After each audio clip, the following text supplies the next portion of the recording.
Subscribe कयो मुझे channel के घंटी के निशान ते क्लिक कयो जी हर नए वीडियो की नोटिफिकेशन तव्हांखे मिली सके। अस्सलाम वालेकुम दोस्तों, मैं महबूब उमर जो अॼु जे हिन वीडियो में तव्हांखे ॿुधाईंदुसि 4 बेहतरीन एप्लीकेशनूं जेके जून 2019 में प्ले स्टोर ते पब्लिश थियूं आहिनि ऐं तमामु ज़बरदस्त हलियूं आहिनि ऐं मूंखे तमामु घणियूं पसंदि आयूं आहिनि। तव्हांखे पसंदि अचनि थियूं या न उहो तव्हां वीडियो ॾिसण खां बाद में ई फ़ैसिलो करे सघो था। हिन वीडियो खे पूरो ज़रूरु ॾिसिजो। अचो त शुरूआत कयूं।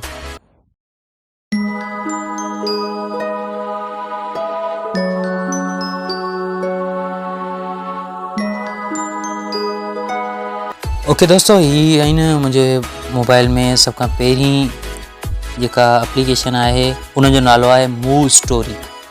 दोस्तों ही एप्लीकेशन तमामु बहितरीनु आहे। हिन में तव्हांखे टेम्पलेट्स मिली वेंदा जंहिंसां तव्हां पंहिंजो स्टेटस वग़ैरह ठाहे सघो था, स्टोरी ठाहे सघो था, इंस्टाग्राम या व्हाट्सअप जे लाइ स्टेटस ठाहे सघो था, फेसबुक व्हाट्सअप या इंस्टाग्राम जे लाइ। त हिते तव्हांखे ऑलरेडी ठहियल काफ़ी सारा टेम्पलेट्स मिली वेंदा। सिर्फ़ु तव्हांखे डाउनलोड करे उन में पंहिंजी पिक ऐड करणी आहे ऐं बसि आसानी सां उनखे सेव करे सघो था। हीउ हिकिड़ो टेम्पलेट आहे। जीअं डेट ते क्लिक करे प्लस जे बटन ते क्लिक कंदुसि त आसानी सां उन में पंहिंजो फ़ोटो एड करे सघां थो ऐं हू मूंखे हिन तरह नज़र ईंदो। सम्झी सघो था त हीअ कहिड़ी एप्लीकेशन आहे। अच्छा, उनखां पोइ जेकी ॿिए नंबर ते एप्लीकेशन आहे उनजो नालो आहे स्नैप मूड। स्नैप मूड जे नाले सां हीअ एप्लीकेशन तमामु बहितरीनु आहे। हिन में तव्हां जॾहिं बि स्क्रीनशॉट करियो था ऐं पाण सोशल मीडिया ते मोकिलियो था, केॾांहुं शेयर करियो था त तव्हांजी जेका मोबाइल आहे उहा बि तव्हां ज़ाहिर करे सघो था। मिसाल तौरु या वरी तव्हांखे का बि मोबाइल सुठी लॻी आहे उहा तव्हां ते ॾिसी सघो था। हिते काफ़ी सारी मोबाइलूं आहिनि जिन में सैमसंग आहे, गूगल आहे, उन खां अलावा Xiaomi आहे, ॿिया काफ़ी सारा तव्हांखे हिते ब्रांड मिली वेंदा जेके तव्हां डाउनलोड करे सघो था। उन्हनि जा फ्रेम डाउनलोड करे सघो था ऐं तव्हांखे कंहिं बि एडिटिंग जी ज़रूरत न आहे, तव्हांखे एडजस्ट करिणो कोन पवंदो। बसि स्क्रीनशॉट उन में तव्हांखे एड करिणो आहे, आसानी सां थी वेंदो। उनजे लाइ सिर्फ़ु तव्हां जेको डाउनलोड करे रखियो आहे उन ते क्लिक करियो ऐं उनखां पोइ प्लस जो बटन ते क्लिक करे तव्हां हितां को बि स्क्रीनशॉट कयो। जीअं तव्हां हुन ते क्लिक कंदो तव्हां स्क्रीनशॉट ऑटोमेटिक खुली वेंदा जेके बि तव्हां स्क्रीनशॉट कया हूंदा कैप्चर। ऐं जीअं तव्हां हुन कंहिं बि स्क्रीनशॉट ते क्लिक कंदो तव्हां ॾिसी सघो था ज़बरदस्त मुकमल तौर ते उहा ई स्क्रीन लॻंदी ऐं मथे बैटरी सिग्नल वग़ैरह उन हिसाब सां एडजस्ट करे वठंदा।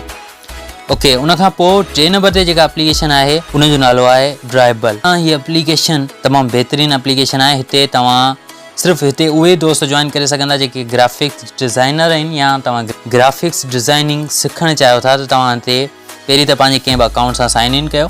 पोइ तव्हांजो गूगल जो अकाउंट आहे या वरी तव्हां वटि फेसबुक जो अकाउंट आहे, कंहिं बि अकाउंट सां साइन इन कयो। साइन इन करण खां पोइ कुझु देरि तव्हांखे वेट कराईंदी ऐं उनखां पोइ साइन इन थियण खां पोइ तव्हांजे साम्हूं ते काफ़ी सारा माण्हू जेके पोस्ट कंदा आहिनि, जेके ग्राफिक्स ठाहीनि था उहे पोस्टूं कंदा ऐं उहे तव्हां ॾिसी सघो था ऐं पंहिंजी पोस्ट ॿियनि सां शेयर करे सघो था। पाण जेका डिज़ाइन कयो था आसानी सां ॿियनि सां सिखी शेयर करे सघो था। हिते डिज़ाइनिंग ठाहे सघो था, करे सघो था।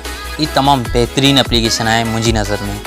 अच्छा, उनखां पोइ जेका आख़िरी आहे जंहिंजो नालो आहे 12 MIN, मतिलबु 12 MIN या 12 मिंट हिनखे चई सघिजे थो, जंहिंमें तव्हां 12 मिंटनि जा किताब डाउनलोड करे ऑडियो उन्हनि जो ॿुधी सघो था। पर उन्हनि जे लाइ शर्त आहे तव्हांखे कुझु पैसा उन्हनि खे ॾियणा पवंदा या वरी तव्हां के बि 10 दोस्त एड कयो त तव्हांखे 6 महीननि ताईं हीअ एप्लीकेशन फ्रीअ में मिली वेंदी।